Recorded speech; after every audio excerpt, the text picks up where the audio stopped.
Now, let's talk about specific labs and what they reveal. Here's, the practical checklist you can bring to any clinicians. We will group them by system so it's easy to follow, because when standard panels say normal, these are the deeper markers that functional clinicians use to find what's actually off. Okay, so the thyroid function. The thyroid runs your metabolism. A complete panel checklist, not just the signal from your brain, which is the TSH, but also how much active hormones, free T3, your body can use. If reverse T3 is high, your body is putting on metabolic brake, often from stress or inflammation. And if antibodies are positive, it points to Hashimoto's even before TSH rises. You can do not anemic and still be exhausted. Ferritin measures your iron reserves even with normal hemoglobin. Low ferritin means your muscles and brains aren't getting the oxygen they need. When ferritin climbs from 20 to 80, many patients say their fatigue just disappears. Now, adrenals and stress hormones, well, that's the HPA axis. Fatigue that worsens under stress or feeling wired at night often traces back to cortisol rhythm disruption. A 4-point salivary or urinary cortisol curve maps your day's rhythm. Low morning cortisol or a flat curve signals adrenal fatigue. Balancing cortisol through circadian rhythm resets adaptogens and recovery time can bring back stable energy. Now, metabolic and blood sugar control, fatigue and irritability after meals often come from glucose swings. Even with normal fasting glucose, fasting insulin can show early resistance. A continuous glucose monitoring can catch sharp spikes and drops, a hidden cause of brain fog and mood swings. Balancing carbs with protein and fiber stabilizes energy fast. Now, micronutrient and mitochondria. Your cells run on micronutrients. Low B12, low vitamin D, or magnesium deficiency can all show up as low energy or irritability long before traditional labs flag them. Methylmalonic acid checks if vitamin B12 is working inside your cells.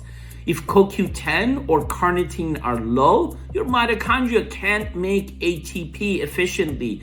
Fix these gaps and people often feel sharper, calmer, and stronger. Now, let's talk about inflammation and immune activations. You can have hidden inflammation without pain. A high sensitive CRP above 1.0 signals low-grade inflammation that affects mood, metabolism, and longevity.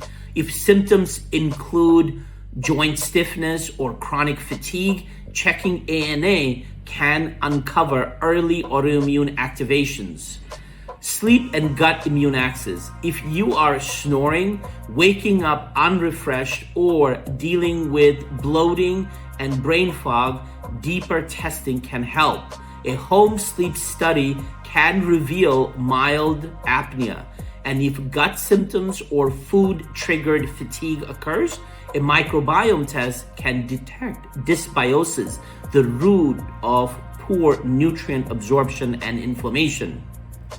Not everyone needs every test, but if you are symptomatic despite normal basics, this is where functional provider goes next. The difference isn't just the labs, it's the integrated interpretation. They don't look at single markers in isolations, they connect the dots between systems. Because your fatigue isn't random, it's data waiting to be decoded. Now, let me show you what this looks like in real life. Meet Anna, who's a 42-year-old corporate vice president who did everything right except feel good. Anna is saying, my labs are fine, but I'm not. She was exhausted by lunch, snapping at her team and collapsing on the couch after dinner. Her primary care workup said everything was normal. CBC, CMP, TSH, cholesterol, all textbook labs. But inside, she felt like battery was at 20% all the time. We ran the targeted checklist, not just routine labs. Here's what showed up. Ferritin at 22, technically normal, but too low to sustain energy. Free T3 low, even though TSH was 1.8, meaning her thyroid wasn't converting properly. Fasting insulin elevated, early insulin resistance. Cortisol curve flat, her stress rhythm was burned out. On paper, her doctor saw nothing. On function, we saw everything. Her plan wasn't complicated, just targeted. Number 1, iron repletion to restore ferritin above 70. Support thyroid conversion with selenium, zinc, and low dose of T3 favoring therapy. Step 3, balance blood sugar.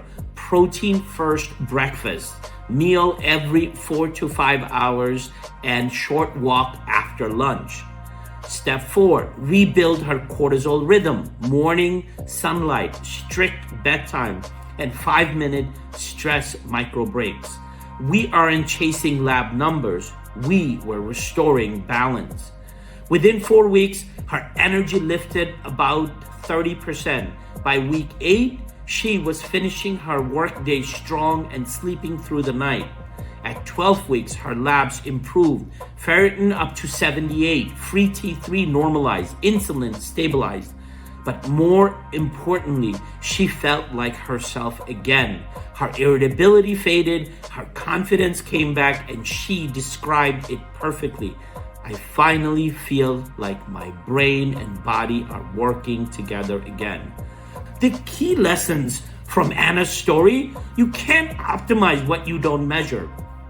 We didn't fix her by adding more meds. We fixed her by seeing the pattern. Low iron, poor thyroid conversion, insulin spike, and the flat cortisol curve were all signals of the same deeper problem, burnout physiology. When you decode that pattern, energy returns naturally.